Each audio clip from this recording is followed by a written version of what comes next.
كيف تعاملتم مع خروج لاعبين من المنتخب المغربي، وهل أعددتم لاعبيكم للدعم الكبير الذي يلقاه المغرب من نحن نركز استعدادنا على فريقنا نحن وعلى ما سنقوم به، ونعتقد أن المغرب لديه فريق قوي جدا ولاعبوه يتميزون بمواصفات ممتازة وجودة عالية.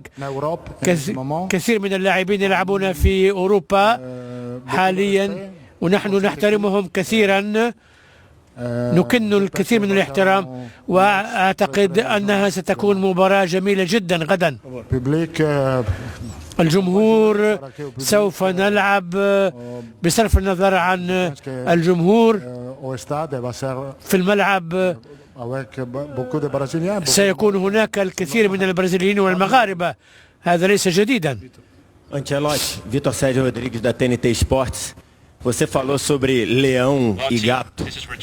Como o Brasil, qual a postura que o Brasil tem que ter? تحدثت عن البرازيل num gatinho no jogo de amanhã.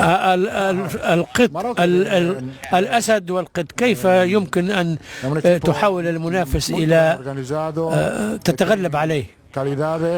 المغرب فريق ممتاز، لديهم مستوى عال جدا، وعلينا أن نقدم مباراة كاملة ونقدم بأعلى المستويات، ولا يمكننا أن نكون جيدين في الدفاع والهجوم وفي الانتقال من الدفاع إلى الهجوم.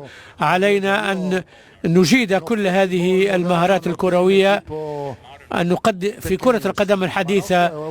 ليس هناك فريق صغير، المغرب هو أحد أفضل الفرق.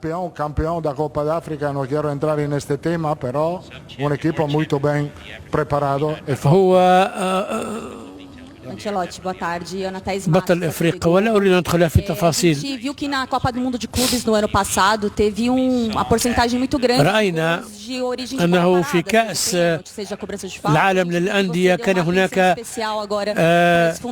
اهداف كثيره جاءت من كرات ثابته، والآن نرى أنك تركز كثيرا على هذه المهارة في اللعب.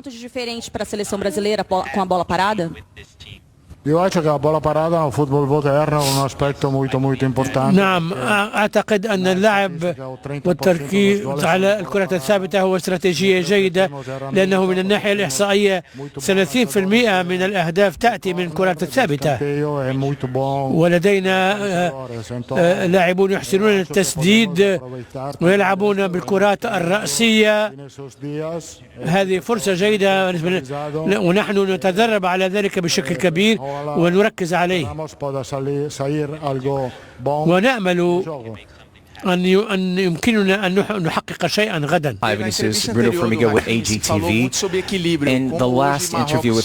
في آخر لقاء مع حكيمي كان هناك حديث عن أن المغرب وصل إلى مستوى يمكن مقارنته بالبرازيل، وقد يكون في هذه البطولة تحدي كبير أنك تلعب ضد فريق بنفس مستواك. هل نقول إن المغرب الذي كان أضعف أو أبعد بعيد عنكم أصبح الآن قادرا على المنافسة؟ من المؤكد أن المغرب تحسن كثيرا، طريق اللعب تغير كثيرا، الجميع يمكنهم أن يخططوا للمباراة، وهذا ما تفعله المغرب، وقد قدموا أداء جيدا في السنوات الأخيرة في أفريقيا. لديهم لاعبون ممتازون ويمكنهم منافسة أفضل اللاعبين. ستكون هذه مباراة كبيرة، والبرازيل جاهزة وتريد أن تعود إلى القمة. أود أن أسأل عن مباراة الغد بشكل خاص. نحن نرى أنشيلوتي لديه خيارات مختلفة في الهجوم، وهو سيستخدم رافينها ربما على اليسار حتى يكون كلاكما على اليسار، وقد نرى باكيتا في موقف مركز مختلف. ما الذي طلبه منكم أنشيلوتي؟ أعتقد أننا تأقلمنا بالمواصفات المتوفرة لدى كل لاعب.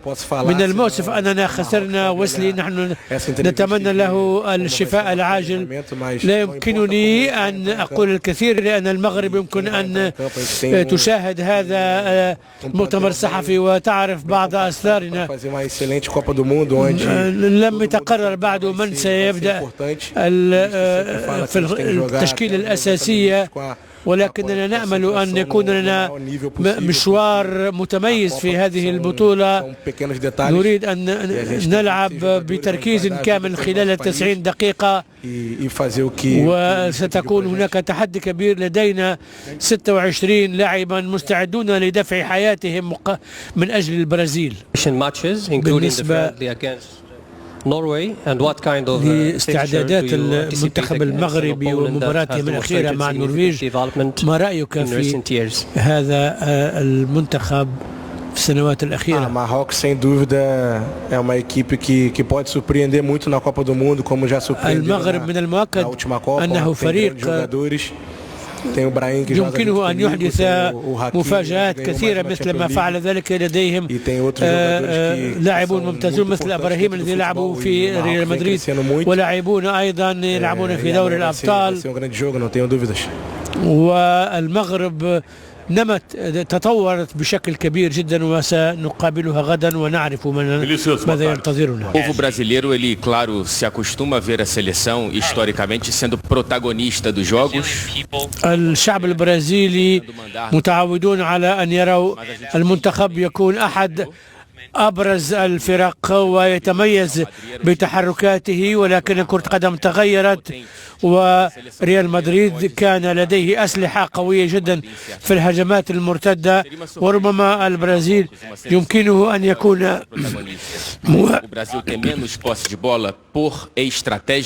فريق. هل يكون من المفاجئ أن لا يمتلك البرازيل الكرة؟ ليس هذا هو أهم شيء عندما تتحدث عن الإحصائيات. ما يهم هو تسجيل الأهداف، وكم تسجل، كم هدفا تسجل. الفكرة هي التحكم في سير اللعب والاحتفاظ بالكرة، وإذا لم يكن تلك الحيازة للكرة، ينبغي في مرحلة ما أن نسجل الأهداف. وكل منافسينا أيضا فرق جيدة. Aqui, Ludmila Kandal, CNN Brasil. Ontem o Alisson estava falando para a gente que o que passou, passou e o que vai... بالأمس سمعنا من أليسون وقال أن الماضي هو الماضي. نحن الأمر يتعلق بهذا الفريق حاليا وهذه البطولة. ما رأيك في هذا الفريق الذي يسعى إلى الفوز بلقب سادس؟ هو فريق قادر على المنافسة مع الجميع. يمكننا أن نواجه أي فريق. لدينا الكثير من الجودة في جميع الخطوط، الجودة الفردية والجماعية، ولدينا خبرة كبيرة. نحن واثقون بإمكاناتنا ويمكننا أن نواجه أي منتخب. قبل المباريات الكبرى في ريال مدريد، هل أنت لديك بعض الخوف أو الخشية الآن؟ الخوف هو مكون أساسي في الحياة.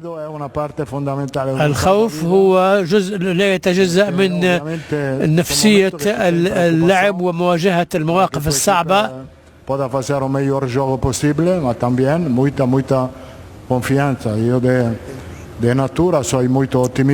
هذه طبيعة الأمور، ولذلك الضغط أمر ضروري وينبغي التعامل معه. قبل أن تأتي الناس كانوا يقولون أن كارلو أنشيلوتي كان المدرب المناسب لمنتخب البرازيل. ما رأيك في ذلك؟ لا أدري، من الصعب علي أن أرد على هذا السؤال.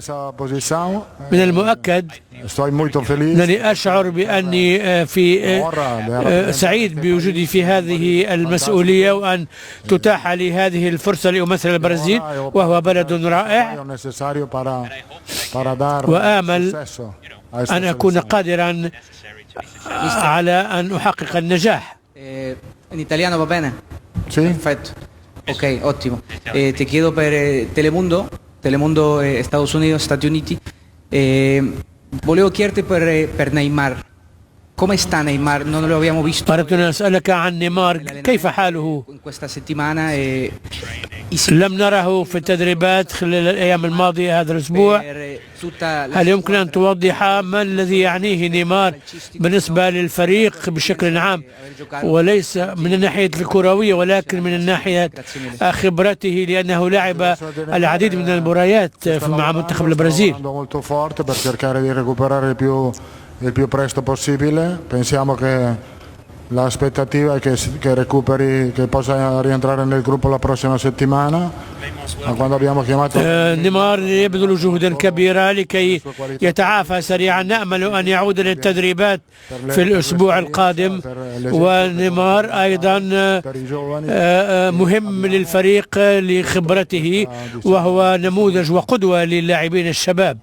مساء الخير، أود أن أعرف منك حول ويسلي وهل وإحضار إيدرسون، ما هو الدافع عن ذلك؟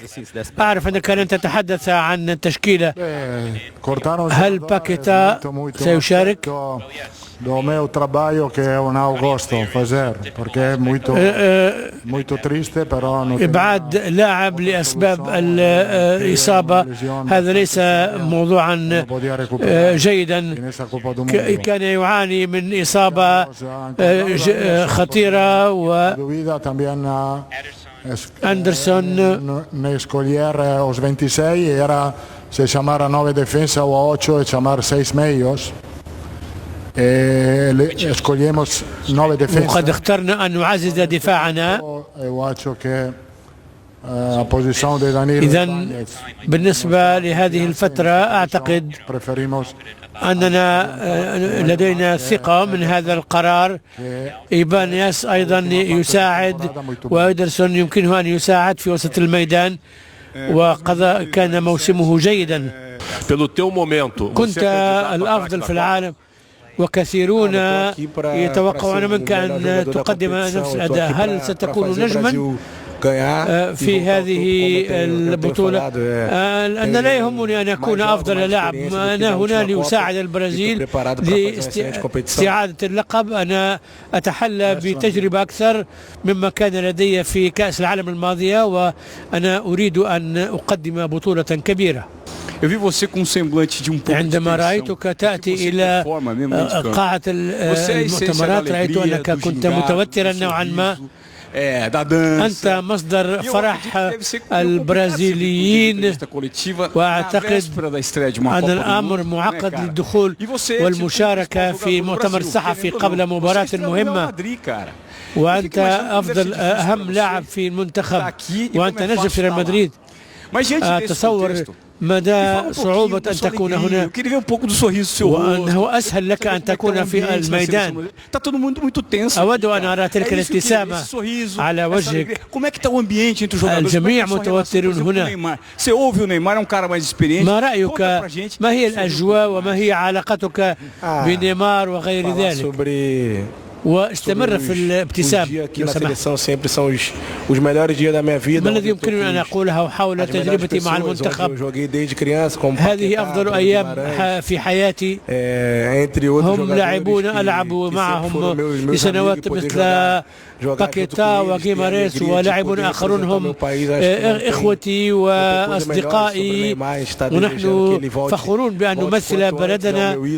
لا شيء يقارن بذلك. ونيمار أتمنى له التعافي سريعا، وهو معشوق الجماهير. وأنا تعلمت الكثير من نيمار، وكثير من الأمور التي يقوم بها هي محاولة لتقليده والاقتداء به. نتطلع إلى عودته. هو نصحني كثيرا، وآمل أن غدا كل ذلك التوتر الذي أشرت إليه سوف